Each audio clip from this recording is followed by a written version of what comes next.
quando eu fiz a instalação do medo, eu estava a responder a uma conspiração política que eu via, criada pela Troika, criada pelo governo de Entrão, criada pelos poderes fátuos, de aceitação, conformização das pessoas a aceitarem qualquer coisa, a aceitarem o desemprego, a aceitar um bocadinho de pão, como antigamente, porque sempre era melhor que nada e, por outro lado, não havia alternativa. Eu estava, portanto, estava a responder zangado a uma crise política. E aí mostrei uma panóplia de medos, sendo que o medo é o melhor instrumento para nos tornar conformes, e dentro dessa panóplia de medos havia as guerras, havia o medo económico, havia o medo dos serial killers, havia o medo do papão, o medo do terrorismo, muito na moda, e havia também o medo da pandemia, porque as pandemias são, desde pelo menos a praga do Antigo Egito, as pragas do Antigo Egito são coisas que assustam e que umas são falsas pandemias, outras são verdadeiras. Eu, neste caso, já me ocorreu que houvesse aqui uma conspiração para nos fazer voltar umas décadas atrás, para nos fazer encolhermos, porque obviamente que vamos todos sair disto mais pobres, muita gente vai ficar desempregada, e vamos voltar a um certo retrocesso económico que nós não imaginávamos. A par disso, vai haver mudanças. Já se respira melhor porque a Greta ganhou. A Greta Hervis ganhou, mas esta parece-me que é verdadeira, até porque me custaria muito imaginar que todos os cientistas, enfermeiros e médicos estavam metidos numa conspiração mundial para nos chatear. Uma instalação do medo é usar uma armadilha, usar um cavalo de Troia, usar um lobo mau para nos encolher enquanto pessoas. Neste caso, até ver, a quarentena tem sido apenas uma forma de reação razoável, precisamente sem grandes medos, a um problema de saúde. E nesse sentido, eu acho que a instalação de medo explica, mas não explica muito, por enquanto. Por enquanto. No pós-pandemia é que eu vou ver. Nós, neste momento, eu sinto que o meu livro é um best-seller mundial, porque há vários leitores que estão a aplicar, e muito bem, algumas das lições do meu belo manual, que é como encolher pessoas e como virar autocrata em 10 lições. E nesse sentido eu devo dizer que o meu aluno Bolsonaro merece 18. O meu aluno Trump, bom, esse leva 20. O meu aluno Viktor Orban na Hungria leva bastante e que, de facto, este é um bom tempo para virar tiranete. Aliás, as tiranias parecem sempre responder melhor às pandemias, porque quando a tirania não funciona, porque é uma ordem militar, evita que os jornais deem notícias e, portanto, as coisas ficam sempre bem de uma forma ou de outra. Mas, de facto, neste momento, eu acho que li isto num jornal, que é nunca houve tão poucas democracias no mundo. E só isso explica que nós, neste momento, estejamos no cimo do ranking, somos a 7ª melhor democracia do mundo, e isso não é porque nós tenhamos subitamente virado grande espingarda, é porque a concorrência baixou mesmo muito de nível. E isto era impensável dizer há 30 anos, mas neste momento Portugal é um país muito mais democrático do que quase todos os países das Américas. Mais democrático que os Estados Unidos, mais democrático que a Venezuela, mais democrático que o Brasil, mais democrático que o Chile, mais democrático do que a nossa vizinha Espanha, mais democrático do que a Alemanha, onde no dia do nascimento de Hitler, houve um Estado que permitiu uma administração pró-nazi. Quando a Alemanha é forte, os países à volta tremem. E neste caso, ninguém esperava, nem mesmo a senhora Merkel, que é uma pessoa muito sensata, ela deve estar em pânico a perceber que o país que ela enfim, geriu durante várias décadas, que volta a ter falta de pudor e volta a ter neonazis com a cabeça de fora. É evidente que um medo externo, mesmo quando justificado, é o melhor dos pretextos para encolher. De momento, Portugal, como disseste muito bem, ponto 1, é muito difícil nós avaliarmos a nós próprios. Portanto, seria arrogância da nossa parte, enquanto portugueses, considerarmos bons analistas do tempo em que Portugal está. Aí temos que pedir consultadoria externa. Ou seja, tem que ser um estrangeiro a olhar para nós. Porque um elemento num conjunto não pode abarcar esse conjunto. Mas, tendo isto em conta e tendo a nossa experiência de termos vivido a mais longa ditadura, ditadura fascista, na minha opinião, no século XX, neste lado do hemisfério, tendo essa experiência, penso que Portugal não está menos em risco de cair na estupidez, de momento, do que países que estão em circunstâncias de crise maior, do que a Inglaterra, porque desde o Brexit que aquilo anda tudo louco por lá, como nós sabemos, do que a Polónia, que já é uma proto-ditadura.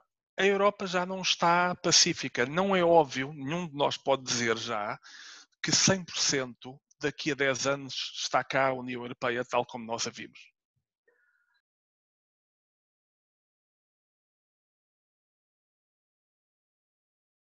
Se falas em razão e coração, eu aí digo-te, tu és uma criança, porque eu, como homem mais velho que tu, o que eu posso dizer, do alto da minha experiência, o que eu posso dizer é, nunca apeles à razão dos povos durante muito tempo, e nunca apeles ao coração dos povos. Apela antes ao interesse. Por isso é que nos livros, nos filmes, quando se fala dos gangsters e da máfia e dos tipos da droga, há quem tenha a teoria que é vamos prendê-los todos, e há quem diga não, vamos atacar-lhes onde lhes dói, que é no bolso. Portanto, atacar no bolso é sempre muitas vezes mais eficiente do que apelar ao coração, mas a emoção infelizmente dura pouco. Portanto, é como num casamento. Nós podemos apaixonamos-nos por outra pessoa e namoramos-nos por outra pessoa, mas depois conseguirmos criar um futuro comum, precisaremos muito mais de paciência do que de coração. E neste caso, eu aliás há muitos anos que sugiro isto, que é uma solução para um casamento feliz, é as pessoas fecharem os olhos à facadinhas no matrimónio. O que é chato é se forem muitas. Se forem ocasionais, qual é a gravidade? Agora, vá explicar isto à minha mulher. No Brasil, então, isto é flagrante. Ninguém no Brasil, na classe média alta, educa os filhos. Todos têm babás. É preciso proteger a babá a certa altura. Portanto, o Sistema Nacional de Saúde, neste momento, os inimigos que tinha, perdeu-os. E o Estado, como ajudante, seja de empresas, seja de indivíduos, ganham algum poder. Agora, o que acontece com a Europa é que a Europa foi criada com um interesse simples. Nunca mais voltará a haver guerra entre a França e a Alemanha. E o que acontece é que já não é improvável e esse próprio fim já é pouco e não agarra. E eu não sei se o coração, ou seja, a ideia que tu tens de coração tem muito a ver com a ideia de romantismo, quer dizer, a razão. Quando se trata de proteger a razão, quando se trata de proteger o bolso, quando se trata de sobrevivência, todos nós percebemos, num certo momento, que temos os mesmos interesses. Digamos que os interesses, como o capitalismo, são mais internacionais do que as canções românticas. Da mesma forma, nós, portugueses, italianos, franceses, espanhóis, começamos a não ter paciência para esta gente do norte, que ainda agora desceu lá da floresta e já se acha a mais civilizada do mundo. E às vezes temos que lhes lembrar, filhos, vocês são ótimas pessoas, mas antes da Nokia havia o Leonardo da Vinci. havia os Lusíadas. Antes da Nokia havia as Naus. Antes da Nokia havia o Nónio, minhas bestas.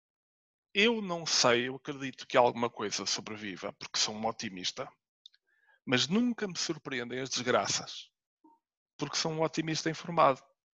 E por isso, como eu sei que vamos todos morrer, eu não sei se nós vamos estar vivos daqui a 10 anos, se calhar até morro antes da União Europeia.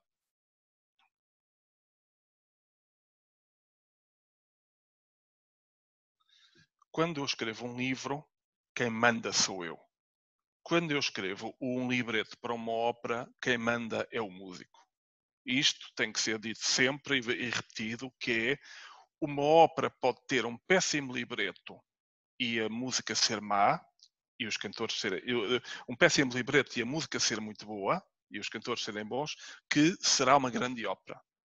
Uma ópera, se só tiver um bom libreto, é péssima. O libreto é apenas a massa da pizza, é apenas o chão sobre o qual todas as outras partes, a encenação, a coreografia, a cenografia, a música, a voz e os instrumentos dançam. Portanto, no caso do É Possível Resistir em Torres Vedras, que foi uma coisa que eu gostei muito de participar e acho que não sei se foi a primeira ópera comunitária itinerante na rua, em Portugal, mas foi, de certo, uma das raras, seja cá, seja lá fora. Isto é sempre bom dizer que, embora sejamos portugueses, não estamos sempre a imitar o que é lá fora. Quando trabalho com um compositor, pode ser o Luís Soldado ou pode ser o Raul Sonado, eu tento sempre, a primeira coisa que eu faço é escutar e perguntar quais são os instrumentos. Isto é, quais são, que cantores é que gostavas de ter? Quantas personagens principais? Homem, mulher, contralto, tenor, quantos atos? Dura quanto tempo? Porque nós sabemos que a duração de uma ópera, aliás, para quem nos está a ouvir, nem sempre tem a ver com o fôlego maior ou menor de quem faz. Por exemplo, na escrita, há pessoas que só têm fôlego para o conto, não têm fôlego para o romance. Há atletas que são extraordinários nos 100 metros, mas não conseguiriam fazer nada nos 42 km da maratona, e vice-versa. Há atletas que conseguem correr a maratona, mas se fossem correr 100 metros não faziam nada. Mas muitas vezes é uma questão de fôlego. Ora, no caso da ópera, não é tanto uma questão de fôlego como uma questão de meios. Portanto, a duração de uma ópera, como nós os dois sabemos, muitas vezes tem a ver de tomar a nós termos feito uma ópera de 3 horas. O que acontece é que de uma vez disser-nos, olha, não pode ser mais que 30 minutos. De outra disser-nos, não pode ser mais de 40. De outra disser-nos, não pode ser mais de 15. E tomar a nós, às vezes, ultrapassar esse tempo. Neste caso, uma ópera de rua, com atores, com músicos, com amadores, com profissionais, em que a certa altura se quer uma banda, a primeira coisa que nós fizemos foi, nós os três, eu digo os três, as pessoas que estavam no projeto inicial, a Linda Valadas, o Luís Soldado e o Ruizinho, que estou a falar de mim, da terceira pessoa, o que nós fizemos foi ir ver os terrenos possíveis dentro da cidade de Torres Vedras. Portanto, esta ópera, o É Possível Resistir, foi feita para a cidade, com temas da cidade e com espaços da cidade. Portanto, nós aproveitámos as praças que havia e foi muito engraçado porque houve uma altura em que havia uma discussão se íamos para aquela que era cenograficamente muito bonita, mas depois para caminhar levava muito tempo. E por isso, a ideia de arrastar pessoas na rua, a ideia de haver curiosidade, e aí eu devo dizer, eu era pessimista. Eu dizia, ninguém vai aparecer. E vocês eram otimistas e, de facto, eu perdi a aposta. Porque foi um sucesso de público. Havia mesmo imensa gente. E aí tem outros problemas, que é, o problema é um problema desde logo para os cantores, que é, se há muita gente na rua e não há um grande apoio musical, não há um espaço fechado, como dentro da igreja, então a projeção de voz é diferente. E que instrumentos é que podem ser itinerantes? É difícil levar um contrabaixo.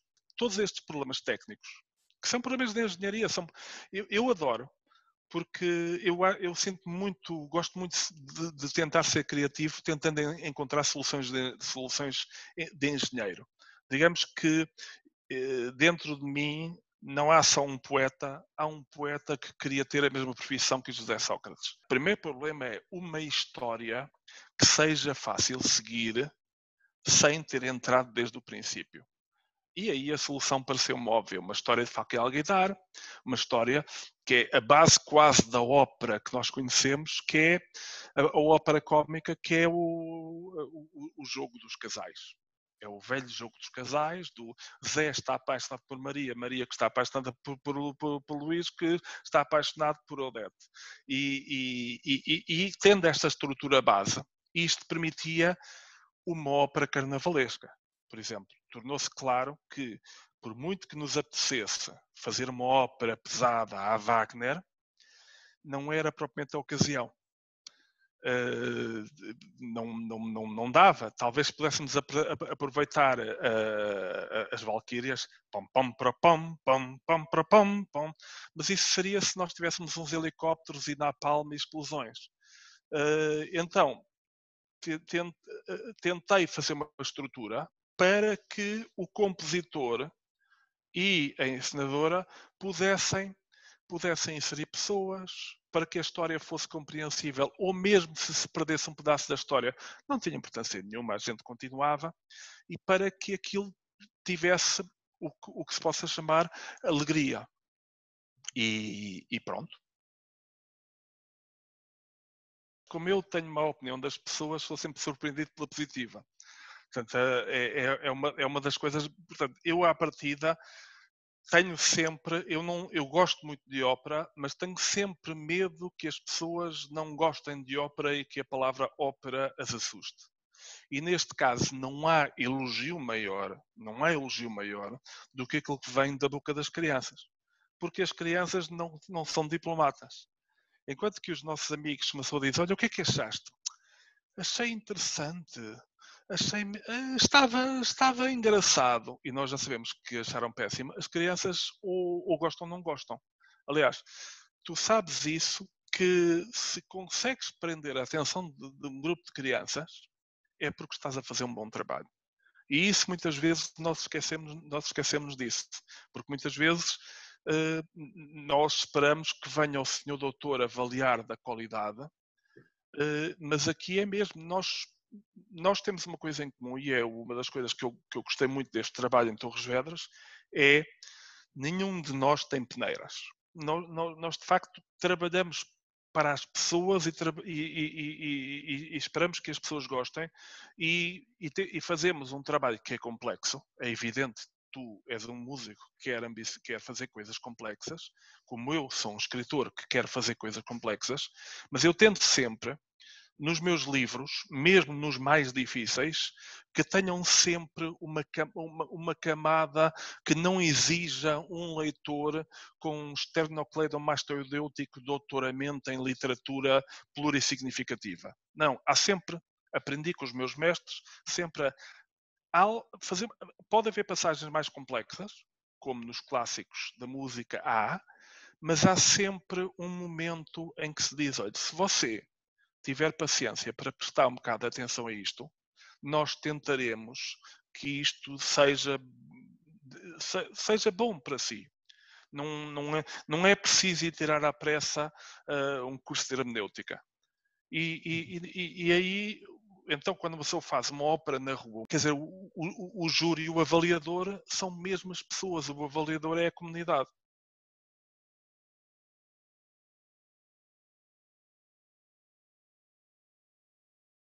Quando uma pessoa faz um texto para ficar preso no papel, tenta atingir a perfeição. E isso é um dos trabalhos que eu faço e que ninguém me ouve, me dá vantagem sobre muitas artes, sobre muitos artistas, é que quem escreve pode ir corrigindo, ir revendo ao longo dos anos até encontrar um momento definitivo. As artes da performance, o teatro, a dança, a música, a ópera, nunca atingem a perfeição. Podem atingir um certo ponto de repousado, mas aquela perfeição a perfeição é inimiga da vida. Num texto, num poema, num romance, posso tentar alcançar a perfeição. Não haver uma vírgula fora do lugar. Numa coisa ao vivo, nós temos que saber aceitar e até tirar prazer das vírgulas fora do lugar. É evidente que a certa altura nós dizemos: epá, se tivéssemos um megafone maior, epá, se aqui o som estivesse maior, epá, se aqui isto estivesse assim.